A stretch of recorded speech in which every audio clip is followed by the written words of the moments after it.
ఏంటి ఈ red line ఏంటి? రెడ్ లైన్కి ఎక్కడి నుంచి ఎక్కడి వరకు ప్రెసెంట్ ఉంది? ఇప్పుడు ప్రస్తుతం ఎక్కడి నుంచి ఎక్కడి వరకు ఉంది, అక్కడి నుంచి ఎక్కడికి విస్తరించింది, ఎందుకు విస్తరించింది, ఒకవేళ విస్తరిస్తే ఎవరెవరికి అక్కడ లాభం, ఏ ఏ మార్గాల్లో విస్తరించే అవకాశం ఉంది, ఇవన్నీ ఇప్పుడు చూసే ప్రయత్నం చేద్దాం. ఒకసారి ఆ మ్యాప్లోకి వెళ్దాం. ఎస్, మ్యాప్లో చూసే ప్రయత్నం చేద్దాం. ఒకసారి మీరు చూస్తే కనుక present red line LB Nagar నుంచి స్టార్ట్ అయ్యి దిల్సుఖ్ నగర్, ఎంజీబీఎస్ నుంచి నాంపల్లి నుంచి లగడికపుల్ నుంచి అమీర్పేట్ నుంచి మళ్ళీ మీరు చూస్తే కూకట్పల్లి నుంచి మియాపూర్. అఫ్కోర్స్ మధ్యలో కూడా ఉన్నాయి. ఇక్కడ నుంచి చూస్తే ఎక్స్టెన్షన్ అవుతున్న రూట్లు.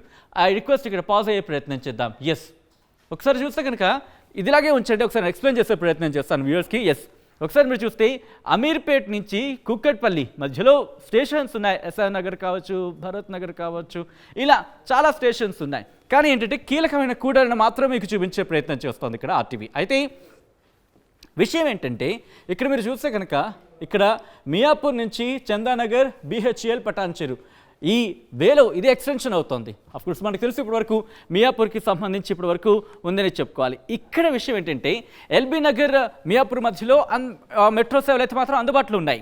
అయితే LB Nagar Miyapur red line మధ్య 29 కిలోమీటర్ల దూరం ఉందని చెప్పుకోవాలి. అయితే మియాపూర్ ఎల్బీ నగర్ రెడ్ లైన్ల విస్తరణకు ఆమోదం తెలిపింది తెలంగాణ సర్కార్. మియాపూర్, చందానగర్, బీహెచ్ఎల్, పటాన్చెరు మీరు చూస్తే కనుక ఇదిగో ఇది ఈ బెల్ట్ ఉంది కదా, ఇక్కడ ఈ బెల్ట్కి సంబంధించి దాదాపు 14 కిలోమీటర్ల వరకు మాత్రం విస్తరణ ఉండబోయే అవకాశం కనిపిస్తోంది. దీనికి సంబంధించి ఆమోదం తెలిపినట్టుగానే మనకు సమాచారం అందుతోంది. ఎల్బీ నగర్ నుంచి వనస్థలిపురం మీదుగా హయత్ నగర్ వరకు కూడా మొత్తం 8 కిలోమీటర్ల విస్తరణ. ఎస్, ఒకసారి ఇది చూసే ప్రయత్నం చేద్దాం. ఇక్కడ ఈ స్ట్రెచ్లో ఒకసారి మీరు చూస్తే ఇది ఎల్బీ నగర్ కదా, ఎల్బీ నగర్ నుంచి ఇటువైపు మీరు చూస్తే కనుక వనస్థలిపురం, హయత్ నగర్, అంటే హయత్ నగర్ వరకు కూడా ఇక్కడ ఈ స్ట్రెచ్లో కూడా చాలా లాభం జరిగే అవకాశం ఉంది. హయత్ నగర్ వరకు చూసుకుంటే అంటే అఫ్కోర్స్ ఇప్పటి వరకు ఎల్బీ నగర్ వరకు మాత్రమే ఉండింది. ఇప్పుడు ఈ స్ట్రెచ్లో కూడా పెరగబోతోంది. అంటే 8 కిలోమీటర్ల విస్తరణ జరిగే అవకాశం కనిపిస్తోంది. మియాపూర్, పటాన్చెరు మధ్య అక్కడ ఎందుకు ఎక్స్టెన్షన్ జరిగితే ఎవరికి లాభం అంటే కనుక అదంతా పారిశ్రామిక వాడకని చెప్పుకోవాలి. ఒకసారి దాని దగ్గరికి వెళ్ళే ప్రయత్నం చేద్దాం. ఎస్, ఒకసారి దీనికి సంబంధించి మాట్లాడుకుంటే చందానగర్ కావచ్చు, బీహెచ్ఎల్, అటు రామచంద్రాపురం ఈ వేకి కనెక్ట్ అవుతుందని చెప్పుకోవాలి. కూకట్పల్లి నుంచి మియాపూర్ వరకు వెళ్తారు. ఎస్, ఈ స్ట్రెచ్ మీరు చూసుకున్నప్పుడు కూకట్పల్లి నుంచి మియాపూర్ వెళ్తారు. మియాపూర్తి ఇన్నాళ్ళు ఇక్కడ ఆగిపోయిన పరిస్థితి, అంటే ఆగిపోవడం అంటే బస్ ద్వారానే వెళ్ళాలి, లేకపోతే 2 వీలర్స్, ఇలా పబ్లిక్ ట్రాన్స్పోర్ట్ అనేది కాస్త తక్కువనే చెప్పుకోవాలి. కానీ ఈ స్ట్రెచ్లో ఇప్పుడు పటాన్చెరు వరకు వెళ్ళగలిగితే కనుక అక్కడి నుంచి లింగంపల్లి కూడా బస్ కనెక్టివిటీ ఉన్న పరిస్థితి అని చెప్పుకోవచ్చు. చందానగర్, బీహెచ్ఎల్, రామచంద్రపురం ప్రాంతాలకు కనెక్టివిటీ ఏర్పాటు చేశారు. పారిశ్రామిక సిబ్బంది కావచ్చు, లేకపోతే అక్కడ సెటిలర్స్ కూడా ఉన్నారు, వీళ్ళందరికీ కూడా ప్రయోజనం జరిగే అవకాశం ఉంది. మియాపూర్, పటాన్చెరు మెట్రో నిర్మాణం అంచనా వ్యయం ఎంతవరకు ఉండొచ్చు అంటే కనుక అంటే గత ప్రభుత్వం 39 కిలోమీటర్ల ఎక్స్టెన్షన్కి ఒక అంచనా వేస్తుంది. 6,000 చిల్లర, అవును 6,000 చిల్లర అనుకుందాం, అంటే 6,000 కోట్లు అనుకుందాం అటు ఇటుగా, అంటే దాదాపు కిలోమీటర్కి 160 కోట్లు ఖర్చు అవుతున్న పరిస్థితి. ఆ పరిస్థితుల్లో చూసుకుంటే కనుక అంచనా ఇంత అవ్వచ్చు అని చెప్పి సుమారుగా ఎంత అవ్వచ్చు అంటే కనుక దీనికి 2,240 కోట్లు ఖర్చు అయ్యే అవకాశం ఉంది. అలాగే ఎల్బీ నగర్ నుంచి ఇక్కడ ఈ స్ట్రెచ్కి వస్తాయి వనస్థలిపురం, హయత్ నగర్, ఈ స్ట్రెచ్కి వస్తే కనుక 8 కిలోమీటర్లు ఉంది. కాబట్టి ఇక్కడ దాదాపు అంచనా వ్యయం 1,280 కోట్లు అయ్యే అవకాశం కనిపిస్తుంది. సో మొత్తంగా అయితే మాత్రం ఈ స్ట్రెచ్లో 2 కలుపుకుందాం, ఇదొక 2,200 అనుకుందాం, అలాగే 1,200 అంటే 3,400, ఇంకొక 100 వేసుకున్నాం, 3,500 కోట్లు ఖర్చు అవుతుందని చెప్పుకోవాలి ఈ ఎక్స్టెన్షన్కి సంబంధించి. దీనివల్ల ఎవరికి ప్రయోజనం అంటే కనుక ఆల్రెడీ ఎల్బీ నగర్ నుంచి అంతవరకు ట్రావెల్ చేస్తారు, ఇక్కడ మియాపూర్ వరకు ట్రావెల్ చేస్తారు. మియాపూర్ నుంచి అటు లింగంపల్లి వెళ్ళే వాళ్ళు ఉంటారు, వాళ్ళకి కాస్త ఇబ్బందికరంగా ఉంటుంది, ఎందుకంటే బస్సెస్ చూస్తున్నాం ఎంత రష్గా ఉంటున్నాయో. అలాంటి మెట్రో ఆల్టర్నేటివ్గా ఉంటుందని చెప్పుకోవాలి. ఎందుకంటే పటాన్చెరు వరకు వెళ్ళిపోతే పటాన్చెరు నుంచి బీహెచ్ఎల్ పటాన్చెరు ఇక్కడ మియాపూర్ నుంచి పటాన్చెరు అంటే ఇటు చందానగర్, బీహెచ్ఎల్, పటాన్చెరు 14 కిలోమీటర్ల విస్తరణ జరిగే అవకాశం ఉంది. ఎంత ఎవరికి ఉపయోగపడచ్చు అంటే అటు ఇస్నాపూర్ వెళ్ళే వాళ్ళకి కావచ్చు, వీళ్ళందరికీ ఉపయోగకరంగానే ఉంటుంది. ఎందుకంటే మియాపూర్ నుంచి చందానగర్ ఈ మధ్యలో కూడా హాల్టింగ్ ఇచ్చే అవకాశం ఉంది. కానీ ఇక్కడ నేను ఎందుకు ప్రస్తావించాలనుకోవట్లేదు, ఎందుకంటే కనుక ఇక్కడ ఏ స్టేషన్స్ ఇస్తారు, ఎక్కడ ఆపుతారు అనేది మనం ఇంకా డిపిఆర్ కావచ్చు, ఇవన్నీ ఇంకా ప్రతిపాదన ఉంది కాబట్టి ఇవన్నీ పూర్తయిన తర్వాత మనకి క్లారిటీ వచ్చే అవకాశం ఉంటుంది. కాబట్టి what ever it may be, ఏదేమైనప్పటికీ కూడా మియాపూర్ పరిసర ప్రాంతాలు, చందానగర్, బిహెచ్ఏ, పటాన్చెరు ఇది పారిశ్రామిక వాడ ప్రాంతాలుగా మనం చెప్పుకున్న నేపథ్యంలో ఇక్కడ వాళ్ళకి ప్రయోజనం జరిగే అవకాశం ఉంది. దాంతోపాటు ఐటీ సెక్టర్కి సంబంధించిన కొంతమంది అంటే కాస్త ఇప్పుడు ఇటువైపు ఎక్స్టెన్షన్ అవుతుంది. హైదరాబాద్ విస్తరిస్తున్న నేపథ్యంలో ఇటువైపు కూడా ఈ స్ట్రెచ్లో కూడా అక్కడ జనాలు నివాసం ఉంటున్నారు. ఐటీకి సంబంధించి కావచ్చు, లేకపోతే ఇతరితర పనులు చేసుకునే వాళ్ళందరూ కూడా ఇప్పుడు ఈ స్ట్రెచ్లో ఉంటున్న పరిస్థితి ఉంది. కాబట్టి వీళ్ళందరికీ కూడా ఉపయోగకరంగానే ఉంటుంది. సో టోటల్గా అయితే మాత్రం ఇది రెడ్ లైన్కి సంబంధించి, రెడ్ లైన్లో ఇటు మియాపూర్ నుంచి పటాన్చెరు వయా చందానగర్, బిహెచ్ఎల్, అలాగే ఇటు వనస్థలిపురం అంటే ఎల్బీ నగర్ నుంచి వనస్థలిపురం, అలాగే హయత్ నగర్ ఇక్కడ ఈ స్ట్రెచ్లో ఉండే అవకాశం కనిపిస్తుంది. కాబట్టి రెడ్ లైన్లో ప్రయాణించే వాళ్ళకి మాత్రం ఇది ఒక గుడ్ న్యూస్ కిందే చెప్పుకోవాలి. ఇది తెలంగాణ సర్కార్ తీసుకున్న నూతన నిర్ణయం, ముఖ్యంగా రెడ్ లైన్కి సంబంధించి. అయితే ఇప్పుడు బ్లూ లైన్ గురించి మాట్లాడుకుంటున్నాం. బ్లూ లైన్ ఎక్కడి నుంచి ఎక్కడి వరకు ఉంది? ఇప్పుడు ప్రస్తుతానికైతే ఇటు నాగోల్ నుంచి ఇటు రాయదుర్గం వరకు కూడా ఉంది. ఒక్కసారి చూడొచ్చు. నాగోల్ నుంచి ఉప్పల్పల్లి నుంచి హబ్సిగూడ నుంచి కీ స్టేషన్స్ అంటే కొన్ని జంక్షన్స్ కింద మాట్లాడుకుంటూ ఉంటాం కదా, వాటికి సంబంధించి సికింద్రాబాద్ ఈస్ట్, అలాగే పరేడ్ గ్రౌండ్స్, అమీర్పేట్ నుంచి ఇలా డౌన్గా వస్తే మనకి హైటెక్ సిటీ నుంచి రాయదుర్గ్, సీదా ఇంకా రాయదుర్గ్ ఇక్కడ వరకే ఉంది. ఇప్పుడు ఎక్కడ ఎక్స్టెన్షన్ అవుతుందో చూసే ప్రయత్నం చేద్దాం. నాగోల్ నుంచి రాయదుర్గం మధ్య 28 కిలోమీటర్ల మేర మెట్రో లైన్ ఉంది. అయితే ఇప్పుడు మరో 12 కిలోమీటర్లకు సంబంధించి ఎక్స్టెన్షన్ జరుగుతుంది. ఎక్కడెక్కడ వరకు? రాయదుర్గ్ నుంచి ఇటు బయోడైవర్సిటీ, అలాగే ట్రిపుల్ ఐటీ, దాంతోపాటు ఐఎస్బి వరకు, ఐఎస్బి నుంచి ఇంకొంచెం ముందుకు వెళ్తే కనుక ఇక్కడ ఫైనాన్షియల్ డిస్ట్రిక్ట్ వరకు ఇక్కడ వెళుతోంది. అక్కడ కంక్లూడ్ అయ్యే పరిస్థితి. ఇది 12 కిలోమీటర్ల స్ట్రెచ్. ఇక్కడ ఒకటి గుర్తుపెట్టుకోవాల్సిన విషయం ఏంటంటే రాయదుర్గ్ నుంచి శంషాబాద్ ఎయిర్పోర్ట్కు వరకు గత ప్రభుత్వం చేసిన ప్రతిపాదనలు కీప్ ఆన్ హోల్డ్ అని చెప్పి కాంగ్రెస్ సర్కార్ నిర్ణయించింది. ఆ లైన్కి సంబంధించి అంటే ఇటు రాయదుర్గ్ నుంచి ఎయిర్పోర్ట్ వరకు కాకుండా కొన్ని ఇక్కడ మోడిఫికేషన్స్ చేసిందని చెప్పుకోవాలి. రాయదుర్గ్ నుంచి మీరు చూసుకుంటే బయోడైవర్సిటీ, దాంతోపాటు triple IT junction, financial district అంటే వయా ఐఎస్బి ఈ కొత్త మార్గాన్ని ప్రతిపాదించింది. ఇది వచ్చేసి 12 కిలోమీటర్ల మేర ఉంటుందనే చెప్పుకోవాలి.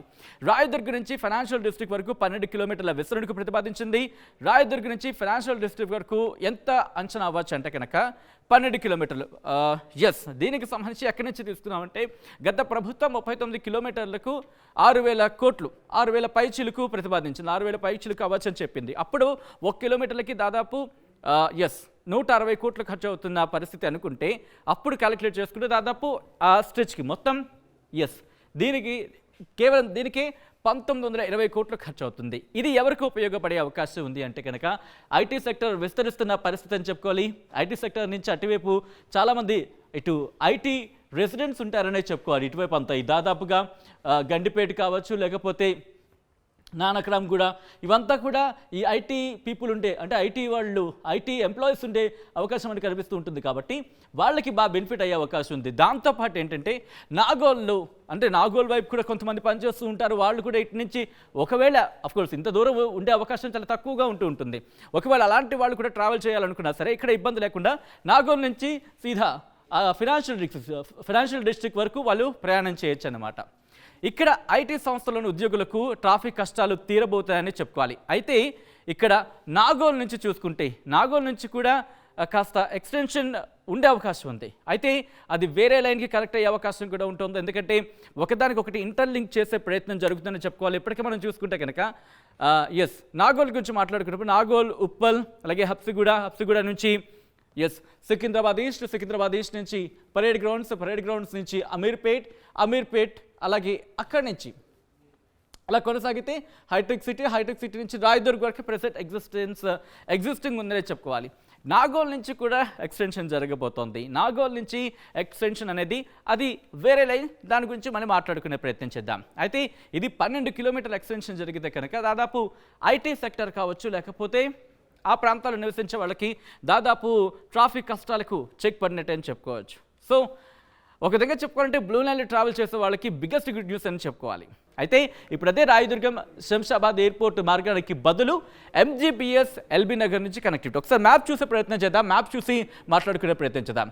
ఒకసారి మ్యాప్ కనుక మీరు గమనిస్తే ఒకసారి చూసే ప్రయత్నం చేద్దాం. గ్రీన్ లైన్కి సంబంధించి యా ఒక్కసారి ఫలక్నామా చంద్రాయణగుట్ట, మైలార్దేవ్పల్లి, అలాగే శంషాబాద్ ఎయిర్పోర్ట్. ఎందుకంటే ఫలక్నామా వరకు కూడా అక్కడ ఓల్డ్ సిటీలో నిర్మాణానికి ఆల్రెడీ అది ప్రాసెస్లో ఉంది కాబట్టి దాని గురించి మనం మాట్లాడుకోవాలి. ఒకసారి మనం మెల్లిగా వెళ్ళే ప్రయత్నం చేద్దాం. ఇక్కడ ఎంజీబీఎస్ నుంచి చూసుకుంటే ఎంజీబీఎస్ నుంచి అలా కోటి అంటే ఎంజీబీఎస్ నుంచి అలా మీరు చూసుకుంటే ఫలక్నామా నుంచి చాంద్రాయణగుట్ట నుంచి మైలార్దేవ్పల్లి నుంచి శంషాబాద్ ఈ కనెక్టివిటీ ఇచ్చారన్నమాట. ఇది దాదాపుగా మొత్తం 23 కిలోమీటర్ల విస్తరణ అన్నమాట.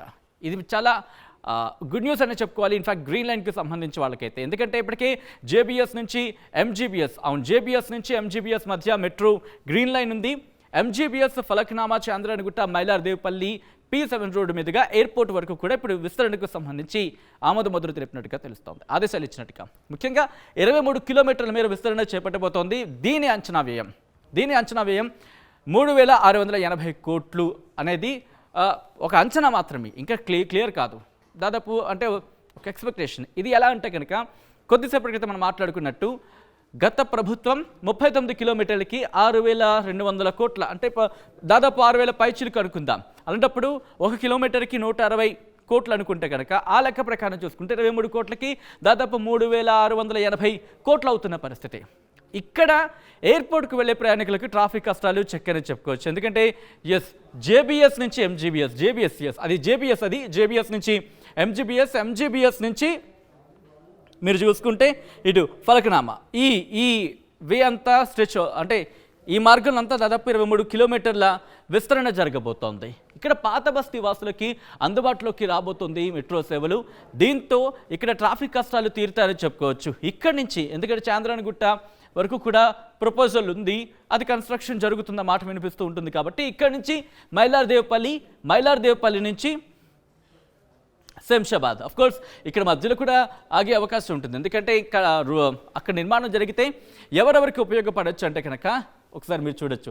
ఈ ప్రాంతం అంతా కూడా మెట్రో కన్వెన్షన్ సంబంధించింది. ఇటు పాత బస్తీ వాసులకు ఉపయోగపడే అవకాశం కనిపిస్తుంది. అలాగే మీరు చూస్తే కనుక కుర్మగూడ ఈ ఏరియాతో పాటు బాలాపూర్ నుంచి ఇటు శంషాబాద్ వచ్చే వాళ్ళకి ఉంటుంది. అలాగే దీంతోపాటు చాంద్రాయణగుట్ట మనం మాట్లాడుకున్నట్టు పాత బస్తీకి సంబంధించి వాళ్ళకి పూర్తిగా, దాంతోపాటు జేబీఎస్ నుంచి కనెక్ట్ అవుతుంది. ఇక్కడ మాత్రం గుర్తుపెట్టుకోవాల్సిన అవసరం ఏంటంటే జేబీఎస్ నుంచి అఫ్కోర్స్ అక్కడి నుంచి ఇటు శంషాబాద్కి వెళ్ళాలంటే కాస్త ట్రాఫిక్ కష్టాలు కాస్త ఇబ్బందికరంగానే ఉంటాయి.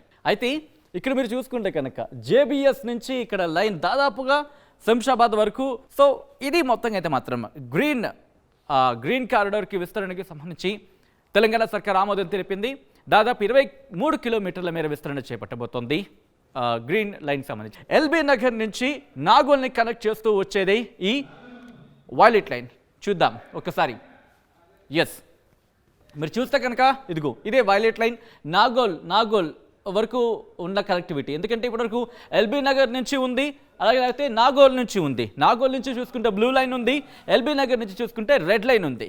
కానీ ఇక్కడ నాగోల్ నుంచి ఎల్బీ నగర్ని కనెక్ట్ చేస్తూ ఓవైసీ హాస్పిటల్, చాంద్రాయణగుట్ట, మైలార్దేవ్పల్లి, ఆరాంఘర్ నుంచి హైకోర్టు అంటే న్యూ ప్లేస్ అని చెప్పుకోవాలి. హైకోర్టు కొత్త భవనానికి సంబంధించి ఇక్కడ కొత్త లైన్ని ప్రతిపాదించింది. దీని గురించి మాట్లాడుకునే ప్రయత్నం చేద్దాం. ఎల్బీ నగర్ను కనెక్ట్ చేస్తూ వస్తున్న అంటే ఎల్బీ నగర్ ఇన్ఫ్యాక్ట్ నాగోల్ని ఎల్బీ నగర్ని కనెక్ట్ చేస్తూ ఈ కొత్త లైన్ నిర్మించడం జరుగుతోంది. అయితే దీనికి సంబంధించి ఏంటంటే అఫ్కోర్స్ ఇప్పటివరకు దేని గురించి మాట్లాడుకుంటే మన హైకోర్టు కొత్త భవనం వరకు కూడా మెట్రో విస్తరణ ఉందని చెప్పుకోవాలి. నాగోల్ నుంచి ఎల్బీ నగర్, ఓవైసీ హాస్పిటల్, చంద్రాయణగుట్ట, మైలార్దేవ్పల్లి, ఆరాంఘర్ ఇలా వెళుతూ హైకోర్టు కొత్త భవనం వరకు మెట్రో విస్తరణ జరుగుతోంది. అయితే ఈ మొత్తం కిలోమీటర్లు చూసుకుంటే 19 కిలోమీటర్ల మేర విస్తరణ జరుగుతోంది. అంచనా వ్యయం ఎంత అవ్వచ్చు అంటే కనుక గత ప్రభుత్వంలో 39 కిలోమీటర్లకి 6200 చిల్లర, దాదాపు 6000 చిల్లర అనుకుందాం, పైచిలుకు అనుకుందాం, 6000 పైచిలుకు కోట్లు, 6000 కోట్ల పైచిలుకు ఉంది అనుకుంటే కనుక అందాజుగా అంటే సుమారుగా 1 కిలోమీటర్కి 160 కోట్లు మనకి ఖర్చు అవుతుంది. అప్పుడు అంచనా వ్యయం అంటే 19 కిలోమీటర్లు ఇది అనుకుంటే ఈ 19 కిలోమీటర్లకు అంచనా వ్యయం దాదాపు 3040 కోట్లు. పోనీ 3000 కోట్లు అనుకుందాం. 3000 కోట్ల అంచనా వ్యయం సుమారుగా, ఇది కరెక్ట్గా అంచనా కాదు, సుమారుగా. అయితే ఇక్కడ నాగోల్, రాజేంద్ర నగర్ మధ్య డిఆర్డీఓ ఉంటుంది. డిఆర్డీఎల్ సహా పలు కేంద్ర సంస్థలు, పలు కేంద్ర ప్రభుత్వ సంస్థలు ఉంటాయి. కేంద్ర ప్రభుత్వ ఉద్యోగులతో పాటు సాధారణ పౌరులకు ప్రయోజనమే. ఎందుకు అంటే కనుక ఆరాంఘర్ జంక్షన్ మీదుగా మెట్రో సేవలు అందుబాటులోకి వస్తే ఇటు కర్నూలు, తిరుపతి, బెంగళూరు సహా పలు కీలక ప్రాంతాలకు వెళ్లే ప్రయాణికులకు ట్రాఫిక్ కష్టాలు తీరబోతున్నాయని చెప్పుకోవాలి. ఎస్, ఇక్కడ ఇంకో విషయం ఏంటంటే మీరు చూస్తే కనుక ఆరాంఘర్కి వచ్చింది అనుకోండి, ఆరాంఘర్ నుంచి మనకి శంషాబాద్ కూడా అంటే శంషాబాద్ కూడా మనకి అటువైపు వెహికల్స్ ట్రావెలింగ్ అంటే అక్కడి నుంచి దొరికే పరిస్థితి ఉంటుంది. దాంతోపాటు ఇది మీరు చూసుకుంటే జూకి కూడా కాస్త దగ్గర అయ్యే అవకాశం ఉంటుంది. దాంతోపాటు ఒకసారి నాగోల్ నుంచి చూసే ప్రయత్నం చేద్దాం. ఎవరెవరికి లాభం జరగచ్చు, ఎవరెవరికి కాస్త దీనికి సంబంధించి ఎవరికి కాస్త రిలీఫ్ ఉండొచ్చు అంటే కనుక నాగోల్ నుంచి ఎల్బీ నగర్కి, ఎందుకంటే దగ్గర పక్కపక్కనే ఉంటుంది. కానీ అఫ్కోర్స్ పక్కపక్కనే కాస్త దూరం ఉన్నా పక్కపక్కనే అనిపిస్తుంది, కానీ ఇక్కడ వరకు ఎక్స్టెన్షన్ లేదు. నాగోల్ నుంచి చూసుకుంటే ఇన్నాళ్ళు ఎల్బీ నగర్లో ఉన్న వాళ్ళు సికింద్రాబాద్ మెట్రో స్టేషన్కి వెళ్ళాలంటే అదొక లెందీ ప్రాసెస్ అని చెప్పి, ఇన్ఫ్యాక్ట్ ఒక చాలా కష్టమైన ట్రావెలింగ్ అని చెప్పుకోవాలి. పక్కన ఉంటుంది కానీ వెళ్ళడానికి ఉండదు, ఎందుకంటే ట్రాఫిక్ కూడా చాలా గట్టిగా ఉంటుంది ఇటువైపు.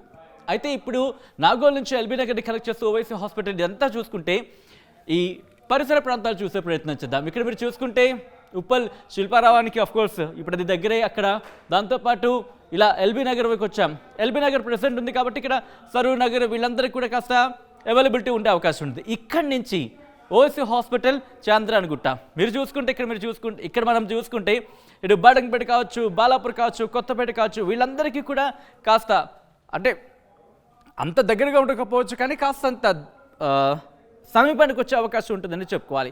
ఇలా చాంద్రాయణగుట్ట నుంచి ఇటు మైలారదేవపల్లి అంటే కనుక లక్ష్మీగూడ కావచ్చు, అలాగే ఇదంతా మొత్తం ఈ మనం చెప్పుకున్నట్టు జూకి వెళ్ళే వాళ్ళకి దగ్గర అవుతుంది, అలాగే బద్వేల్కి వెళ్ళే వాళ్ళకి దగ్గర అవుతుంది. ఇలా హైకోర్టు, కొత్త సముదాయం వరకు చూసుకుంటే కనుక కాస్త బండ్లకు కూడా వీళ్ళకు కూడా కాస్త అంటే ఆయా ప్రాంతాలకు మరీ అంత దగ్గర కాకపోవచ్చు కానీ కాస్త ఇంపాక్ట్ చూపించే అవకాశం ఉందని చెప్పుకోవాలి. ఇక్కడ చూసుకుంటే ఇక్కడ కూడా ఈ స్ట్రెచ్లో కూడా వివిధ రకాలుగా అంటే వివిధ పనులు చేసే వాళ్ళు ఉంటారు.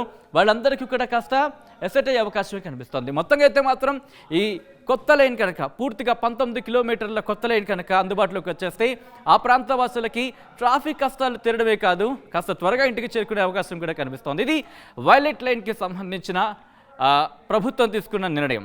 మరిన్ని వీడియోస్ కోసం ఛానల్ ని సబ్స్క్రైబ్ చేయండి. లేటెస్ట్ అప్డేట్స్ కోసం వాట్సాప్ ఛానల్ ని ఫాలో చేయండి. అండ్ లింక్ డిస్క్రిప్షన్ లో ఉంది.